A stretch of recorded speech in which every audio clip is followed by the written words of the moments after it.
2024 Republican candidate Vivek Ramaswamy not on board with some calls on the right to blacklist the Harvard students who published that open letter about the Israeli-Palestinian conflict. Now, Ramaswamy wrote on X yesterday, the Harvard student groups who co-signed the anti-Israel letter are simple fools, but it's not productive for companies to blacklist kids for being members of student groups that make dumb political statements on campus. Colleges are spaces for students to experiment with ideas, and sometimes kids join clubs that endorse boneheadedly wrong ideas. I've been as vocal as anyone in criticizing left-wing cancel culture.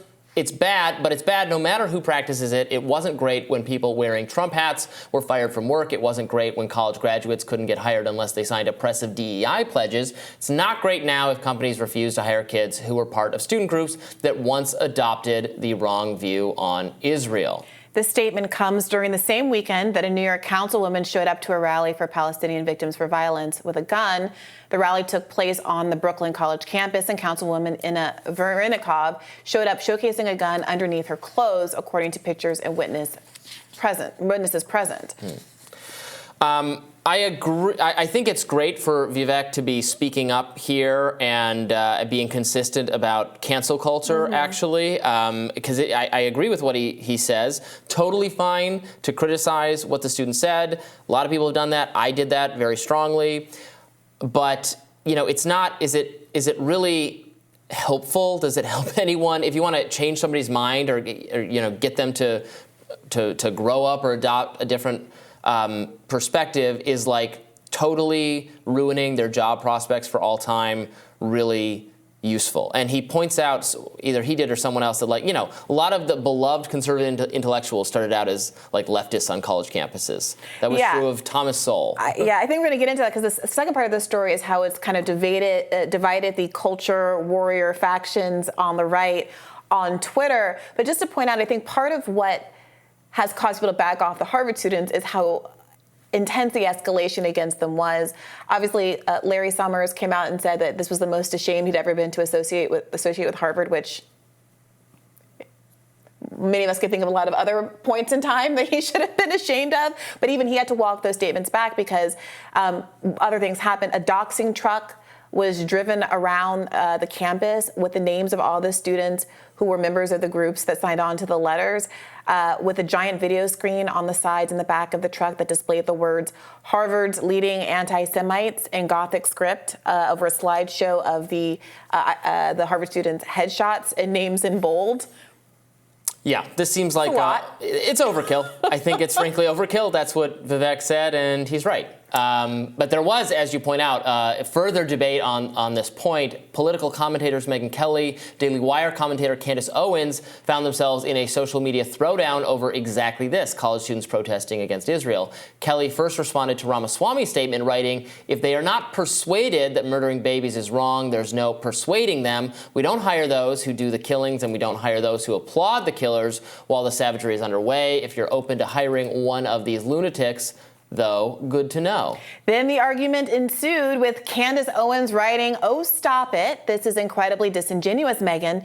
You know that many of those students are not out there because they want babies to be murdered. College kids are stupid. I used to be radically pro-choice. Glad I didn't get put on a conservative blacklist for wanting babies murdered. As it turned out, I was just young and temporarily brainwashed from a public school education coupled with mainstream Hollywood lies, and not because I legitimately wanted to see infants torn from their mother's wombs. Dr. Thomas Sowell used to be a radical socialist who ardently supported communism. Thankfully, he wasn't put on a conservative blacklist and accused of being a person who wanted worldwide suffering and starvation, as socialism and communism bring."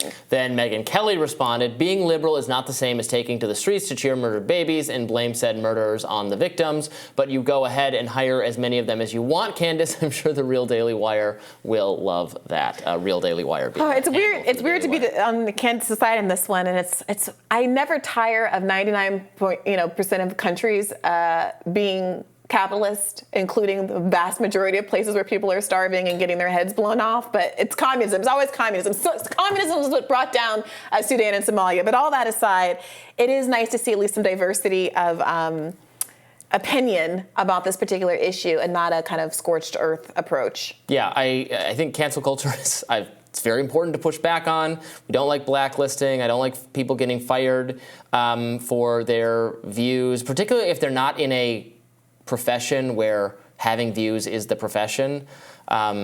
As you know, Vivek was alluding to, just people who happen to support Trump getting fired from all sorts of jobs.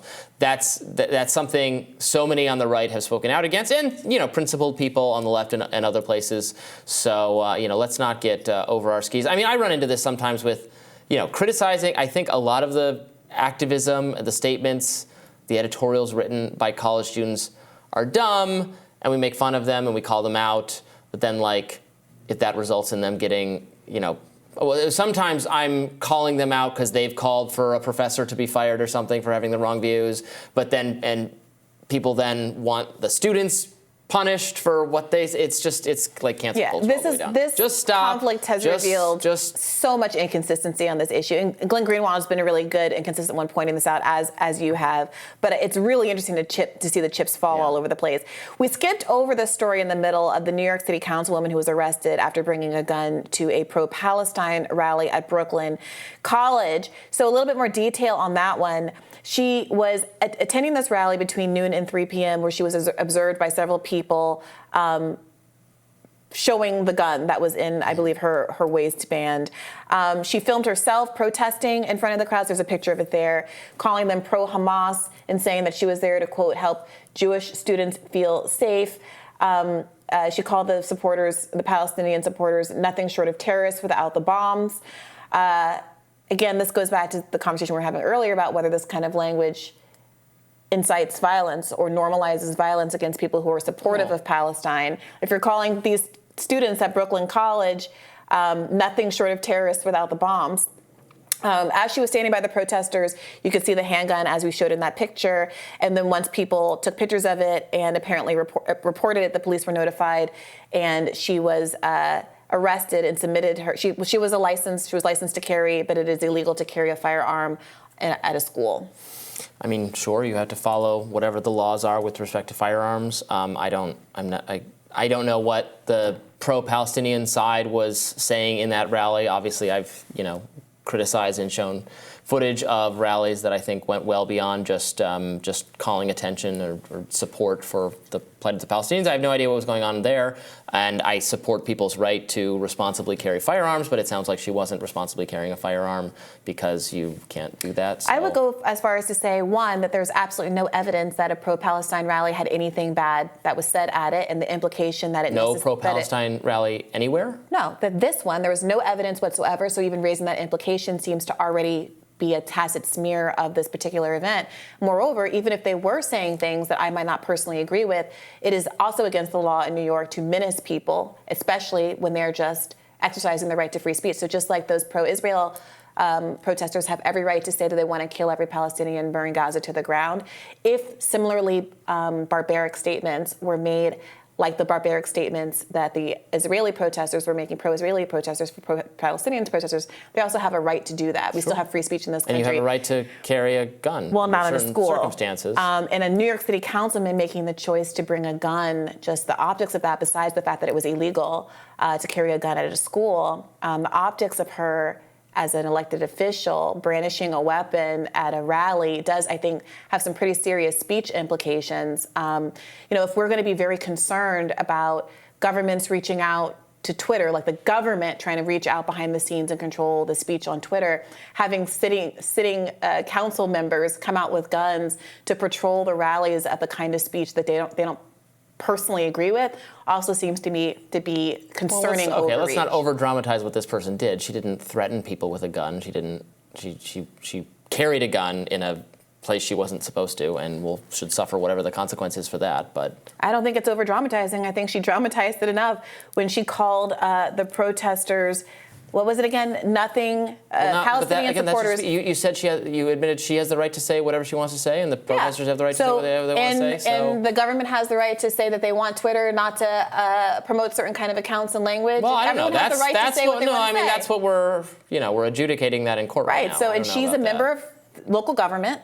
She's a member of local government who came to a pro-Palestinian rally, brandishing a firearm and saying that the Palestinian supporters there were nothing carrying short. a firearm. I don't know. Was it showing it? What's the word? What word do you prefer for showing your firearm? There wasn't concealed. Just open carrying. Okay.